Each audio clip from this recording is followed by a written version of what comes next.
everyone, and welcome back to Brunch Business. We can't stay away from the beach when the weather's so good. We're just loving this. And I keep getting into trouble for putting black T-shirts on. Well, it's the winter. That's what we do. We wear dark clothes. Today we thought we'd talk about, Gary, I broached this with you earlier on, and I don't know how you feel, but that's what we're going to be talking about. How your thoughts, feelings and emotions impact others. If you're a leader, or even if you're anybody that's striving to get somewhere, how your thoughts, feelings and emotions impact others. And that's the main thing that you've got to understand if you're leading people. If you're talking to people, you've got to understand that the way that you're feeling is going to project to them. Everything that you do, that's projecting out the way that you are. And it's just like coming to work in a bad mood. Oh. If you walk in a bad mood, everyone's going to pick it straight off. They know it, don't they? And you pick anybody that walks into your organisation that's in a bad mood, even if it's a customer, you're going to pick what sort of mood that person's in. Yeah, it's all about choices, really, isn't it? And it is the choice. You know, you make that choice. And we're going to go pretty tight here, aren't we? It's about being able to change your emotions fairly quickly, and you can do it. Yes, you can. You have a choice. But it's recognising what your emotions are. Being aware of your emotions. So here we come with a great topic title. Yeah, so the thoughts. I've broken it down into 3 areas: your thoughts, feelings and emotions. So let's go with thoughts for a start. Some questions you could ask yourself so that you can rise above your emotions. By the way, it's very important that you're aware of your thoughts, feelings and emotions and be able to describe them. And once you start doing that and becoming aware of what triggers those emotions and those thoughts and those feelings, and be able to rise above them or be able to handle them in a better way, then everything becomes easy, doesn't it? It does. It's being that emotional, intelligent person. Well, that's what it's all about. So the first question to ask is, what won't you be thinking? What won't you be thinking today? So you've got to remove all of those negatives that could possibly I won't bring be you thinking down. that they can't do it, my team can't do it. I won't be thinking I can't do it. I won't be thinking that I've got to do something after work today. Yes. And you've got to remove those outside thoughts as well. Yeah, that's right. And then maybe then you've asked what you won't be thinking. Then a great question to ask is, what will you be thinking? And they might sound two very simplistic things, but boy, they answer a lot of things, don't they? Yeah. And then, go on. Yeah, you can. The next thing is your self-talk. That's right. Your self-talk has to be positive. It can't be the negative. Yes. It can't be, am I good enough for this? Things are going to go bad today for me. Yeah. Today's going to be a crap day. Yeah, all of that. Yeah. Remove that. I'm not going to enjoy this. No. All that sort of self-talk, you know.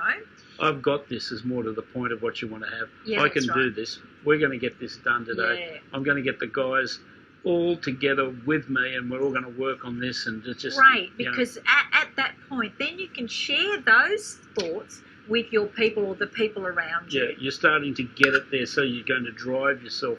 You're creating that inner thing. I'm moving ahead. And we have talked about this part before, thinking time. Give yourself some thinking time to be able to rise above that. How can I make today better? What can I do to make it better and enjoy it even better? Those sort of positive thinking time questions that you could be asking yourself. I love thinking time. Look, I have to say. My thinking time, and I'm lucky because you I think can all use day. it. She's being nasty towards me, but I'm just saying I like to use the time that I'm in the car to think. Yes. It really allows me to do what I want to do. Yes. You know, I can have the radio on, I can be driving in traffic or whatever else. And I'm sure everybody's experienced the fact that you'll get to a destination when you're driving your car and you can't actually remember. How you got there. No, you can't remember. Did I run a red light? All that sort of stuff. Well, I do my thinking time, as you know, when I go out for a jog or a walk in the morning, and I love it because my mind is clear and open. It's great. But, you know, everyone can find those individual thinking times. That's all that I was getting at with the car trip. Find your own time. And It's really great. It really puts things in a different perspective. Mm. Yep. So the next one is feelings. How will you be feeling today? Yeah. I will be feeling fantastic, as I always say. How will you be feeling? Sensational. Sensational. Absolutely sensational. So by driving your feelings with a positive feeling, will your day, and you'll inspire the people around you. Oh, most definitely. You know, it's back to where we started the whole conversation as we came on today, and it is the thing. You affect people all the time. Yeah, and then of course you have to ask the negative. How won't I be feeling? Yeah. Well, I won't be feeling overwhelmed. I won't be feeling frustrated. All those sorts of things. You know, really ask those opposite questions. What will and what won't you? Yeah. They're very important. And then by talking about those, you can inspire others with their feelings. Yes. You influence people all the time. Absolutely. With your feelings. So And, true, Gary. you know, it's the language that you project from the way that you feel. Yes. It always comes across. It always comes through. And then we get to the emotions. And Yes. the emotions are the key triggers that you are driving what's happening with you. Yeah, so you know? what emotions won't you be feeling? I won't be feeling angry. Mm. I won't be feeling upset. I won't be feeling hurt. I won't be feeling destroyed. There's so many words that you can use to describe your emotions. And then, of course, what emotions will you be feeling? I'll be feeling happy, Positive. excited, positive. All those great emotions. Drive the positive up. And you lift know, yourself all the time. Gary and I always say this, before we deliver a training program, we could have had the biggest fight. And we make She tells everybody this all the time, and they then start watching us to see if we have. And we always make the choice that we're not going to feel angry with each other. We are going to be happy with we're going to support each other. If we do have an argument, and I'm not suggesting that we do, because it's very rare, but if that happens, we have made a conscious decision to be the total opposite, and you know what happens in the end? At the end of the day, when we say we'll leave that at home, we come back, and guess what? It's not as even a blimp on the radar, is it?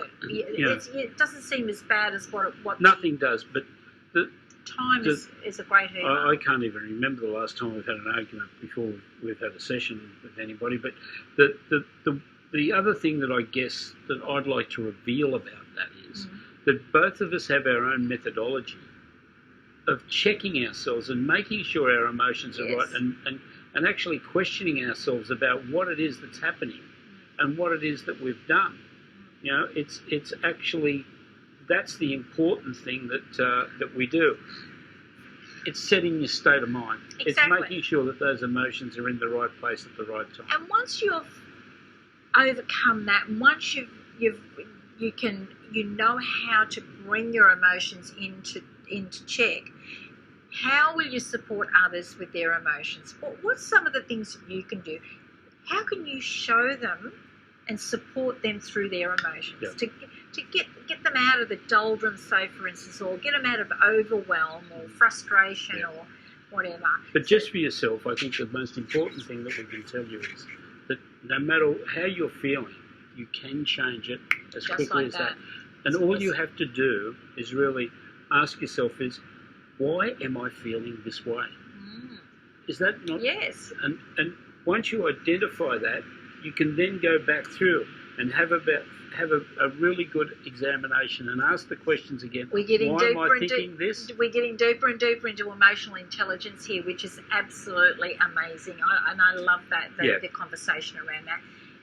And once you've found your trigger, like you said, the why. Once you've found the trigger, you can learn how to alleviate or bypass the trigger and get past it and not have that feeling or that thought or that emotion. So true. That's what it's all about. Anyway, I'm pretty happy at the moment, so I'm going to say thanks for being with us today, and we look forward to seeing you next time. Keep smiling.